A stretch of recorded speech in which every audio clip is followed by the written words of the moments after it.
Bonjour tout le monde, Adam à la sortie d'escalade. Écoutez, aujourd'hui j'ai envie de vous parler du jugement. Le jugement qu'on prend sous toutes les formes, soit comme un ennemi, soit comme un ami. Dans beaucoup de voies spirituelles, effectivement, juger l'autre, juger les choses, juger la vie, c'est s'éloigner du passage, de l'unité finalement, de ne faire qu'un avec le reste. Et en même temps, dans beaucoup d'autres voies, ou par exemple dans notre société occidentale, il est très bien vu de juger. Un médecin, c'est parce qu'il juge qu'il est capable d'exercer son métier de médecin, de chirurgien, etc.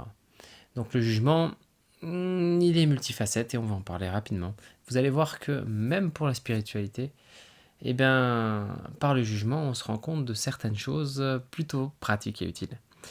Peut-être même que le jugement est obligatoire à l'ascension spirituelle, d'une certaine manière. Alors, le jugement. Tard ou bien nécessité? Alors, pour répondre à cette question, on va commencer par devoir le remettre à sa place. Le cerveau, il a vraiment cet instinct et cette fonction de survie. Son but, c'est de faire en sorte que ce corps-là reste vivant et puisse expérimenter la vie sur Terre. Il a aussi d'autres buts, d'ordre spirituel certainement. On pourrait peut-être dire que le cerveau sert à capter et à transformer en images des fréquences. Mais ça, on en parlera plus en détail dans d'autres vidéos. Pour l'instant, on est vraiment sur le mode de survie de base de l'être humain. Ce cervelet, ce système limbique autour, et ensuite la suite autour, ces trois couches du cerveau vont, elles, chacune, contrôler, prévoir et juger. À leur manière. Alors, on va répondre à la question des spirituels de base, qui est que le jugement nous éloigne de la spiritualité. Effectivement, à chaque fois que l'on met un jugement qu'on émet un jugement sur quelque chose, ou qu'il apparaît dans notre esprit consciemment ou bien inconsciemment à propos de quelque chose, eh bien effectivement, on se sépare de cette chose. En catégorisant une personne, en catégorisant un objet, on le cloisonne, on l'enferme et on se place à l'extérieur de ce cloisonnement. Le but, un des grands buts de l'éveil spirituel ou de l'élévation, est d'être capable de se réunifier avec beaucoup plus de choses. Ne faire qu'un avec le monde qui nous entoure nous permet d'accéder à certaines informations qui avant n'étaient pas accessibles. Donc ça nécessite de rétablir l'émotionnel, qui va vachement capter, hein, c'est quand même lui qui va rentrer en lien, et qui va permettre de nous mouvoir à l'intérieur des gens, ainsi que de prendre en nous le mouvement qui a lieu à l'intérieur des gens, donc cette fameuse empathie. Ne faire qu'un avec les choses qui nous entourent, c'est effectivement un des plus grands secrets de l'élévation et de l'éveil spirituel. Sans ça, c'est difficile d'atteindre quoi que ce soit de spirituellement évolué. Pour autant, ce n'est pas parce que un jugement est émis que l'on doit forcément s'y identifier. Ce n'est pas parce que j'ai décidé que, exemple, les Arabes étaient des voleurs, que forcément, moi, alors déjà, je les ai cloisonnés dans une catégorie, je m'en suis séparé, et j'ai décidé que je n'en faisais pas partie. Donc, j'ai détaché mon empathie, mon cerveau et plein de choses des Arabes. Voilà. Donc, il m'est impossible maintenant de comprendre vraiment ce qui a lieu en eux lorsqu'on est un objet sur la voie publique. En se détachant des choses, on ne les comprend plus. On ne peut plus les comprendre par définition, puisque comprendre, c'est con en soi, prendre, appréhender. Donc, appréhender en soi des choses. Donc, on ne comprend plus lorsque l'on cloisonne et qu'on juge. Maintenant, juger n'est pas forcément identifié. Parce que la cause principale de l'identification à nos jugements, du fait que parce qu'on a jugé, alors immédiatement on doit se placer par rapport soit avec, soit contre ce qu'on a jugé, ça c'est de l'identification. C'est j'appartiens en tant que être ou bien tribu à telle chose, et donc je peux accepter telle chose, il y a d'autres choses que je ne peux pas accepter. Cette identification-là, elle peut être indépendante du jugement. Et ça, c'est un travail de qualité. C'est un travail qui est avancé. Et effectivement, c'est un travail qui a lieu dans la science, avec les biais cognitifs par exemple, mais aussi lors de toute recherche spirituelle. C'est un prérequis en fait à la recherche spirituelle. Donc maintenant, peut-être même que c'est un niveau nécessaire à l'évolution, après encore. Quand on a commencé avec cet éveil spirituel et que le monde a complètement changé, intégralement changé, alors il y a potentiellement d'autres niveaux après. C'est pas parce que je comprends beaucoup plus de choses maintenant, sous cette forme d'éveil spirituel, que j'ai terminé mon évolution en fait. Alors moi, comment je place ce jugement? En fait, c'est simple. Tu as donc une énorme catégorie de personnes, peut-être une majorité, peut-être plus de 50% de la population, qui jugent de manière inconsciente. Qui jugent de manière inconsciente et qui parfois mettent un peu de conscience dessus en mode « Ah oui, là je devrais pas penser ça ». Et voilà. Ces gens-là sont vraiment victimes de leur jugement et s'identifient systématiquement à leur jugement. Ah mais c'est la honte ce que tu fais. Voilà. Donc tu as quelqu'un qui fait un truc. Nous avons donc Monsieur Robert dans la rue qui décide de mettre son chapeau non pas sur la tête mais sur l'épaule.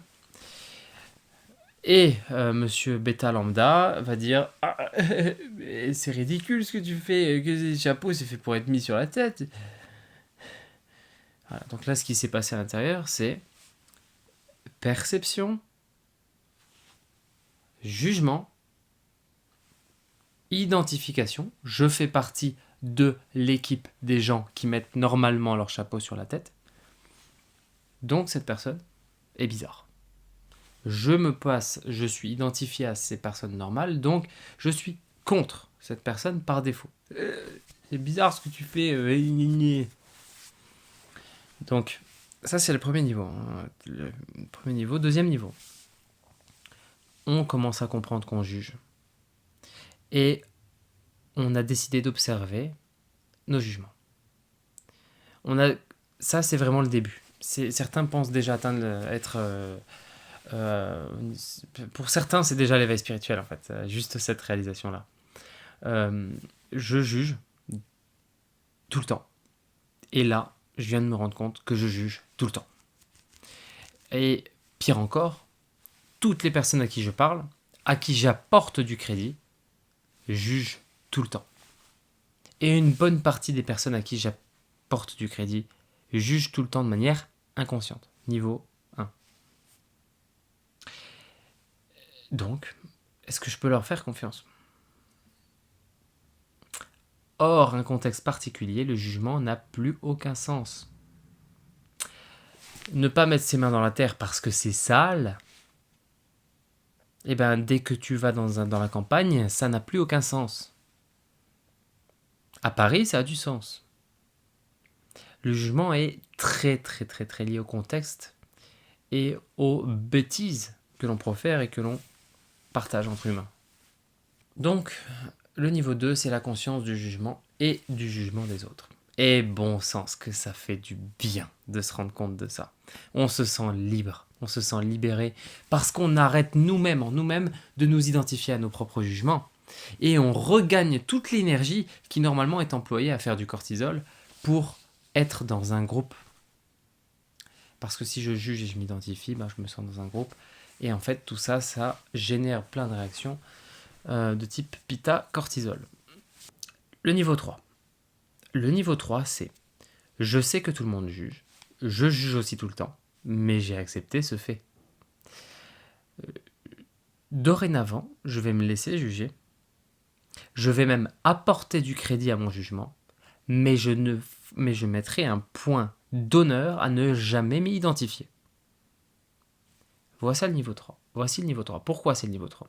Parce qu'en fait, le niveau 2, c'est la réalisation, c'est le féminin, et le féminin va donner lieu à un masculin. Un passif va donner lieu à un yin, va donner lieu à un yang. Cette réalisation du niveau 2, je comprends que tout le monde juge, va permettre d'agir avec cette connaissance. J'agis en sachant que je juge tout le temps et que les gens jugent tout le temps et que c'est pas grave du tout. Et que leur jugement, ainsi que leurs énergies qu'ils envoient avec les yeux, avec leur corps et tout, eh ben, je peux la laisser passer et qu'en fait, ça ne les concerne que eux. Ça va faire un peu bizarre quand ça va passer, ça va pas forcément faire du bien, surtout quand c'est nos parents, ou alors prof ou chef, mais je peux laisser passer cette énergie et je ne suis pas obligé de proférer un jugement moi-même sur cette personne en réponse et donc aussi comme instinct de tribu et d'appartenance. Ce niveau 3, il est nécessaire à l'action, en fait. Parce que, évidemment, si je vous parlais du chirurgien ou du médecin qui juge pour mieux comprendre ses patients ou pour les opérer, eh bien, on est content qu'il ait ça. Et c'est ça, la marque d'un bon médecin. Donc, le jugement a sa place. Plus, d'ailleurs, on réfléchit, plus il devient intéressant de juger. Par contre, toujours, le problème n'est pas le jugement. Le problème est l'identification qui va avec. Alors, y a-t-il un niveau 4 ? Y a-t-il un niveau supérieur ? Eh bien, je ne sais pas. En tout cas, arrivé au niveau 3, c'est déjà la liberté totale. Parce que déjà, au niveau 2, quand on comprend que tout le monde juge, on se sent beaucoup moins impacté, on regagne notre énergie, on regagne notre puissance. On regagne aussi notre liberté d'agir comme on veut, en dehors du jugement de toute autre personne, ou malgré le jugement de toute autre personne, même notre famille. Donc ça fait du bien. Mais après, il faut quand même du courage pour agir. Donc ce courage-là, il vient avec le savoir et le point d'honneur de ne plus s'identifier à nos jugements. Voilà. Je vous remercie de votre écoute et j'espère que ça va vous aider et que tous ces handicapés spirituels qui pensent prêcher la bonne parole puissent comprendre que le jugement a sa place et que le problème n'est pas le jugement, mais l'identification qu'il y a en sous-jacent et en subconscient. Donc souvent, dans la quête spirituelle, on va prendre des choses du subconscient, on va les amener au conscient. Des choses du subconscient, on les amène au conscient. Et c'est en amenant ces choses du subconscient, en mettant de la lumière sur ces parts d'ombre, que l'on évolue. Et on évolue plutôt vite d'ailleurs. La vie est très cool avec ça. En vous souhaitant une merveilleuse vie, jugez bien et jugez correct. Et n'ayez plus aucune peur d'aller profondément au fond des choses, de la science, de la technique. Et si vous êtes plutôt féminin dans votre réflexion, alors au fond de vos émotions et au fond de ce que vous ressentez, sans les juger. Et oui, parce que une autre chose que je n'ai pas dite, et qu'on passe aussi notre temps à nous juger nous-mêmes. Et c'est peut-être ça le pire, c'est que en nous jugeant nous-mêmes, en subconscient, donc ce niveau 1, eh ben non seulement on emploie de l'énergie à se juger, mais en plus on s'enferme nous-mêmes dans une prison qui va nous empêcher de manifester ce que l'on veut. Alors, le jugement est une des grandes clés de la réalisation spirituelle. savoir se placer par rapport à notre propre jugement et au jugement des autres est véritablement une quête qui mérite, nécessite et est obligatoire à une forme de réalisation spirituelle. Je vous invite à aimer, à vous abonner si vous aimez rentrer dans la profondeur des choses. Prenez soin de vous.